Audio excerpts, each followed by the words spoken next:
ఆమె ఏ రంగు చీర కట్టుకున్నది, ఏ అక్షరం ఎలా వంకగా ఉంది, ఇవన్నీ తెలియాలంటే ఎలా తెలియాలి?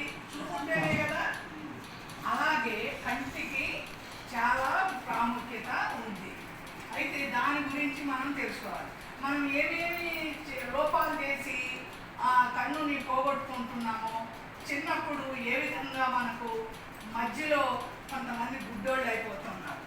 ఈ రీసెంట్గా నేను ఈ ఊర్లోనే 3-4 మరి టీచర్ కొట్టినా ఏదైనా డస్ట్ పడ్డా ఏమొస్తాయి కంట్లోంచి? నీళ్ళు వస్తాయి కదా. మనకు ఆ నీళ్లు రావడం అనేటువంటిది మనకు ఒక గుడ్ సైన్. గుడ్ సైన్ అంటే మంచి శుభం. అది మనకు కన్ను ఎప్పుడు కూడా తడిగా ఉండాలి, పొడిగా ఉండకూడదు. అర్థమైందా? మన చర్మం పొడిగా ఉంటే చేప పొలుసు వేసినట్లు వేస్తుంది కదా, అలా కాకుండా మనకు కన్ను గుడ్డు తడిగా ఉండాలి కదా.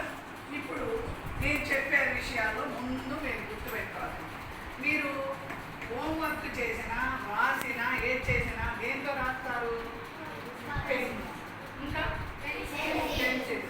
అవి ఎలా ఉంటాయి? ముక్కు సన్నగా ఉండి ఎవరికైనా తగ్గితే ఏమవుతుంది? గుచ్చుకుంటారా? అవి షార్ప్గా ఉంటాయి. ఒకవేళ తెలియకుండా అనుకోకుండా ఇలా అన్నా మనకు చేతిలో పెట్టి కన్నే ఎక్కడ ఉందనుకో, కన్ను పోతుందా ఉంటుందా? కాబట్టి మనము అవి పెన్ను రాసినప్పుడు, పెన్ను కానీ పెన్సిల్ కానీ రాసినప్పుడే బయటికి తీయాలి. తర్వాత ఏం చేయాలి? లోపల పెట్టుకోవాలి. వెంటనే పెట్టాలి. అక్కడిక్కడ పెడితే పెడతా అనుకోవద్దు. అది మంచి పిల్లల లక్షణం కాదు. చదువుకున్నాము, పుస్తకాలన్నీ తీసి చక్కగా సర్ది ఇలా పెట్టుకోవాలి. పెన్ను పెన్సిలు ఇద్దరు అన్నీ కూడా పోచి ఉంటారు కదా.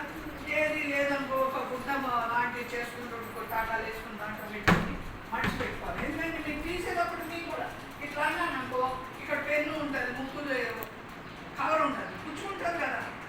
అందుకని జాగ్రత్తగా ఉండాలి. ఇకపోతే మనకు శరీరానికి చాలా విటమిన్లు అవసరం కదా. ABCD, సి విటమిన్ అని, డి విటమిన్ అని కదా, కే విటమిన్ అని, ఇవన్నీ కూడా విటమిన్లు అవసరం.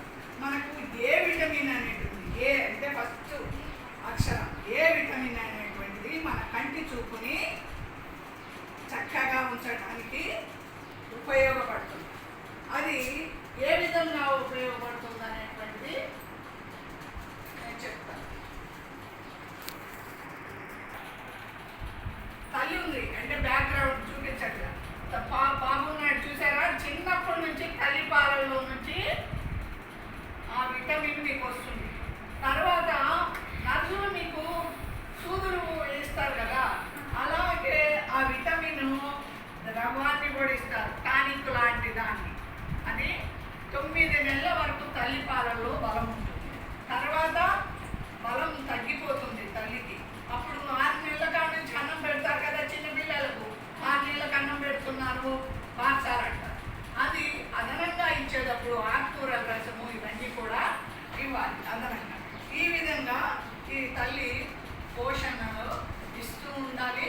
అలాగే బయట నుంచి కూడా గవర్నమెంట్ వారు 9 నెలల లోపు అయితే ఒక చెంచాలు ఉంటాయి, ఆ చెంచా లోపల వరకు ఇవ్వాలి. తర్వాత పెద్ద అయిన తర్వాత, సంవత్సరం పుట్టినరోజు అయిపోయిన తర్వాత 2 ml అంటే 2 lakhs ఇంటర్నేషనల్ యూనిట్స్, 1 lakh ఏమో సంవత్సరంలో పిల్లలకి ఇవ్వాలి. సంవత్సరం దాటినాక 5 సంవత్సరాల దాకా 2 lakhs ఇంటర్నేషనల్ విటమిన్ ఏ అని అదనంగా ఇస్తారు. మన బాడీలో మనం అన్నీ తినం కదా, తినప్పుడు అది మనకు నింపుతారు. ఓకే, అర్థమైందా? అర్థమైపోయిందా? ఎవరికి పోయింది?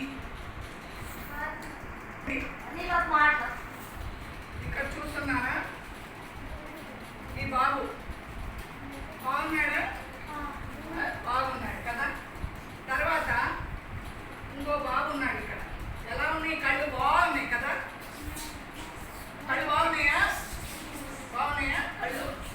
చూడండి బాబు, బాగున్నాయా? చూపుందా? అనిపిస్తుందా? బాగున్నాడా? ఓకే, బాగాలే కదా.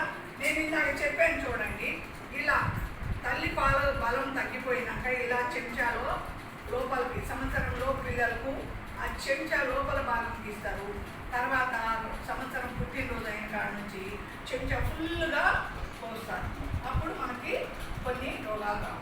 ఈ ముందు తాగడం వల్ల మనకి అప్పుడప్పుడు అమ్మ తల్లి అంటారు కదా, చిన్న చిన్న ముఖం మీద వస్తూ ఉంటాయి.